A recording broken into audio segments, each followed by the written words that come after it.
Hey everyone, welcome to Unicorn Dust Designs. Today we are going to do some thrift flips. We're going to do just a little bit of everything and have some fun. So let's go ahead and get right into the DIYs. We're going to start our DIYs off with this piece. You guys, I have thrifted this piece. It's been in my basement. It has like a mirror in the background, and John has continuously talked crap about this gold Jesus piece is what he calls it. So I'm like, I am going to finally upcycle it. So it had a bunch of grease. It was in somebody's kitchen, maybe a restaurant. I don't know. I cleaned it with Dawn dish soap. And after I cleaned it, it still had a little bit of grime on it. So I took it out and I shellacked it, like heavy duty shellacked this baby. We are going to start off by taking tarnished pearl. Tarnished pearl has like a gray undertone to it. It's definitely not pure white. And we are going to do a messy coat. So right now I'm just painting the piece. This is our base coat. I'm going to cover it, let it dry. Then I'm going to take that tarnished pearl and add a little bit of salt wash, you guys. I am not trying to get like a crusty texture, like cement texture. I just want to add a little bit so that it's not so flat. I feel like the little bit of texture makes it look a little bit more high end, maybe a little bit more quality. So I'm going to brush and stipple that on everywhere. And this does not make us lose our details whatsoever. While that dries, I'm going to take our mirror. I sprayed it with clear matte Rust-Oleum. That way I had something for the paint to cling to and that it didn't pill the paint up when I peel back my paint inlay. So this is one of the new paint inlays. I'm going to use that tarnished pearl. I'm going to do one base coat. Then I go on with my second coat. And once I apply that second coat, I'm going to spritz my water on the paint and the paint inlay. I spray the paint because it is clay based and it dries super fast. And we want that paint super moist when we apply that paint inlay. So I applied the paint inlay. I spritz it again, and then I'm going to pat it down with that paper towel. I'm going to go ahead and I'm going to allow that to dry. Your paper will turn white again when it is dried. And then I'm going to spritz it with water and then dab off the excess. Let that set for a minute, and then I'm going to peel it back. You guys, this paint inlay came out so good. Look at that. It looks like wallpaper. That's the only way I could describe it. So we're going to let that dry. I'm going to pop it back into our frame. I did clear this, you guys, off camera with clear matte by Rust-Oleum. I at first thought I was going to want to wax this to bring out the details. Then I thought I was going to put a glaze on it, but I decided not to. So this is what our piece looked like before, a reminder, and this is what it looks like now. I definitely saw value in this piece when I got it at the thrift store. Some people may have not, but I think this makes it a lot more modern and maybe has more chance of somebody wanting to put it in their home. But I love how it turned out. I love that little bit of texture and then that pop of blue florals in the background. For this one, I'm going to take this handmade picture. It's handmade. I hope she's proud of it once I'm done with it. It had a lot of flaws in it. There was a chip at the base of it as well. So I decided to take the fairy tale transfers. I have yet to use these. So I decided we were going to dip into them. I'm going to use these two florals right here. And I cleaned my picture in advance. Now, you can use transfers on rounded surfaces. Is it a little bit harder? Maybe. But I'm going to position this where it covers the chip on the base of this picture. That way it's not noticeable whatsoever. Well, I can't talk whatsoever. Now, with a rounded surface, you're going to see that I never take my hand off of the transfer. It is usually holding down the middle of the transfer as I'm working from one side to another. Now, is this transfer going to set smoothly? Not in all places. Usually where it rounds the most, You might have a couple wrinkles in your transfer, maybe a couple cracks.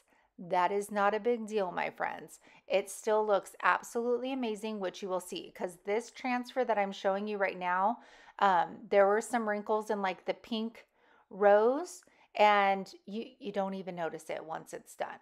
So after this, you want to make sure to burnish that transfer very well, especially on glass. So I am rubbing that carrier sheet over. I'm smoothing out those wrinkles that may have been created, and I'm making sure that transfer is adhered and nothing is pulling up.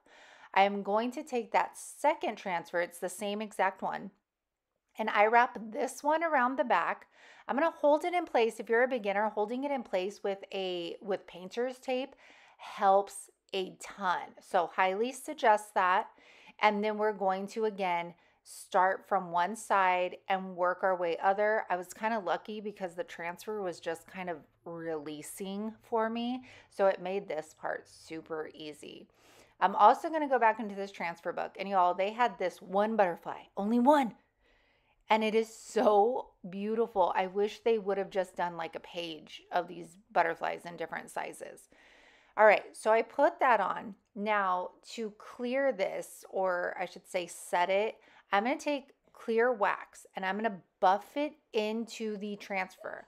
I'm not putting it all over the picture, just that transfer, and pushing it in and making sure it's sealed. Now I'm going to take a clean microfiber cloth and I'm just going to wipe down that entire picture so you don't see like smears or it doesn't look greasy. And this turned out really well. Like, you would have never thought that these are transfers. They definitely look like they were, is it printed, pressed on the glass? I don't know, but it looks like it's a part of the picture. Look there, you cannot see that big old chip whatsoever. I think it is whimsical, beautiful, would look great with some sprigs of florals in there, maybe even some baby's breath. But I mean, the transfer is beautiful and it looks vintage. The way that they did this transfer is absolutely stunning. For this one, you guys, are you noticing a theme? I am taking all of the stuff that has been sitting in my basement, like on the floor forever. I'm taking that and I'm trying to upcycle it. So I had all of these books. I got them at a garage sale at my old house for like 50 cents. I have 9 of them. I'm going to put these book stacks in stacks of 3. I am taking the pages off, and I promise you guys I would never hurt like a vintage book, but these were bound to end up in a landfill. So let's put them to some use and turn them into some decor. So for this book stack, I am taking this doily, and this one's going to be like rustic farmhouse, okay? And we are going to take some hot glue, and I am going to hot glue that onto one of the spines of the book. Then I'm going to take a tablecloth, and I'm going to cut this down to size. And happy accidents, because I randomly just cut this like, really wonky. But as I put it on, it looked really cool, because see how it like cascades like up the back of the book? See that? I thought that was so cool. So I take my hot glue gun once again, and I'm going to take that silicone spatula. Now, when I do something like this that's lacy, I put the thinnest bead of hot glue down so that I don't have it pushing through the fabric and making it look fugly. You know what I'm saying? So after I do that, for the middle spine, I'm going to take the Sprigs stamp. You guys, I've never used this one before. What was I doing? I do have it in stock. I'm going to take some brown ink and I'm going to stamp that on the spine of our middle book. Oh, this looks so good, you guys. Now I'm going to put them all together. I'm going to grab some Dollar Tree twine. I'm going to wrap that around my book. Now, at first I thought I was going to like lay it down, but then I was like, no, because I feel like you don't get all the glory of the spine of the book, which is like the main wow factor, So I ended up changing the twine to go on the spine. I'm going to tie it in a bow, add this little key. These keys are in my Amazon store link in the description box. And then we're going to tie it in a bow. I decided that upper right side of the spine looks so bare. So I grabbed like a little part of the baby's breath here and just stamped that on. And then we have our next stack. I'll show you the stacks at the end, okay? I'm going to take the Butterfly Masterboard decoupage paper. Unfortunately, you guys, I think I am out of stock on this, but I will be placing an order soon. So I decided again, I wanted this to be spines up instead of laying down. So I wrap my decoupage paper around it so that I get a feel for the size. Then I'm going to glue my books together. I think I glued the other books together too. I'm almost positive. I'm going to lay the book on the decoupage paper, and I'm going to wrap it around. So I put my liquid patina on, and y'all put a healthy coat of liquid patina because these pages suck that stuff up. They just suck it up. They drink it.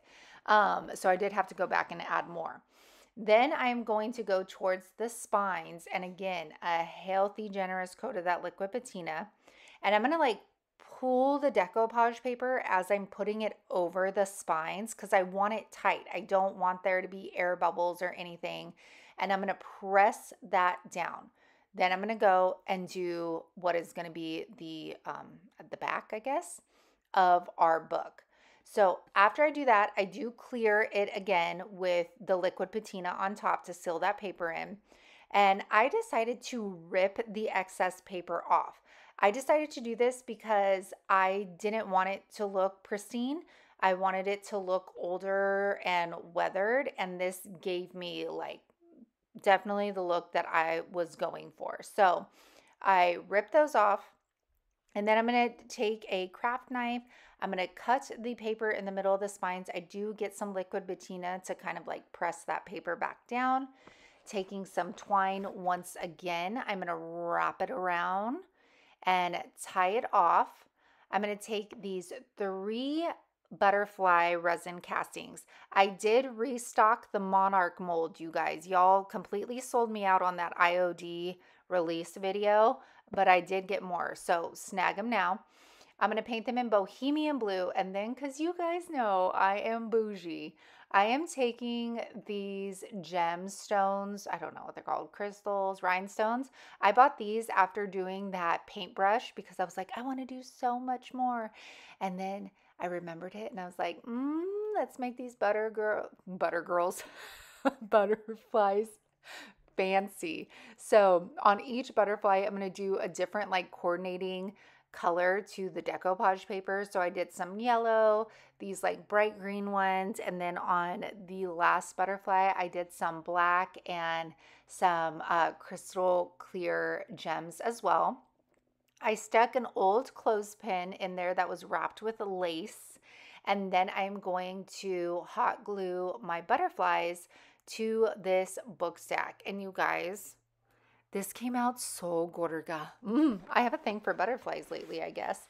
But let's see how they turned out. So here is our kind of like rustic farmhouse. This was a great way of putting books that have been stacked in my basement to some use.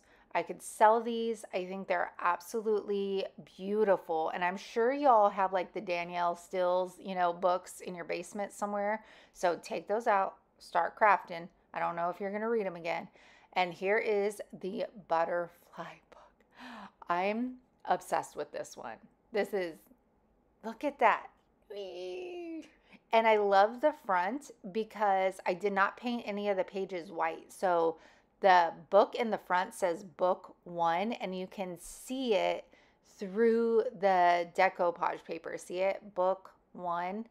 Oh, this is the right stuff. You got the right stuff. You know what I'm saying? Okay, this is our wild card, you guys. This has nothing to do with this video at all. This is a wild card DIY. I actually did this for a farmhouse video and it just didn't make the cut, but I had to show you guys this. So sorry, not sorry. It doesn't go with the video. So I am taking this wood burning tool, had it forever. Saw a girl on TikTok say, oh, personalized gift, use this. And I was like, oh my gosh, I have one of those. So I am taking this thrifted piggy cutting board and I laid out all of my letters the best that I could. And I did already clean the cutting board, sand it, clean it again, all of that good stuff. And I'm going to attach my letters, and these letters on this wood burning tool heat up super, super quick. This is in my Amazon store link in the description box as well, you guys. So I laid out the letters to see where I needed to go with them, how to space them out, and then I just start pressing those all around. This is where I started, you guys. I was just messing around with this tool, and then it came to mind, let's put some like really pretty flowers on here. How do I do that? A stamp. So I am going to take the sunflower stamp. I have this in stock on the website, and I am going to ink it up with stone gray. I just want a light ink. I just want a guide as to where to put my wood burning tool. So I put the bigger one over to the left. I put the other sunflower over to the right of the pig as well. And you guys, possibilities, imagine, are endless. These are going to make great gifts for Christmas or birthdays or whatever. So using the attachment that comes with your wood burning tool, all I'm doing is tracing over that stamp, because there is no way, you guys, I would have been able to draw this out myself and make it look this beautiful. So instead, use your stamps and trace them out with this tool. Oh my gosh, possibilities are endless. I say that all the time, but seriously, I could only imagine all the stuff that I could burn onto these cutting boards. And I find cutting boards all the time at the thrift store. So you guys, you have to let me know if you are going to try this out. After I was done doing this, it does take some time, you guys, and some patience, so put on a movie. I'm going to take some cutting board oil. I followed the directions. I'm going to put that on there. Now I wish I wouldn't have put Kiss the Cook. I don't know why, but it totally kills the whole vibe of the beautiful flowers for me, but it is what it is. It was a learning tool for me. I was having fun with it. Now I know I can do it, and I'll probably be more likely to pick up more cutting boards in the future. And let's check out how our little piggy turned out. I hope you guys enjoyed this video. I enjoyed creating it for you. I will be back on Tuesday with some DIY smalls. I need things to add to my shop and whatnot. So I want to show you some like little pieces we can make to add to our decor to make it like, wow. So thank you guys for being here. Bye.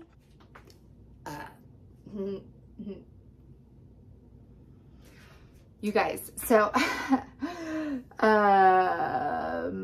what is it called? Amazon Prime came, right? You guys, I shared that. If you're not following me on like Facebook, Instagram, if you're not checking the community tab, make sure you're doing that, because I shared some like sales.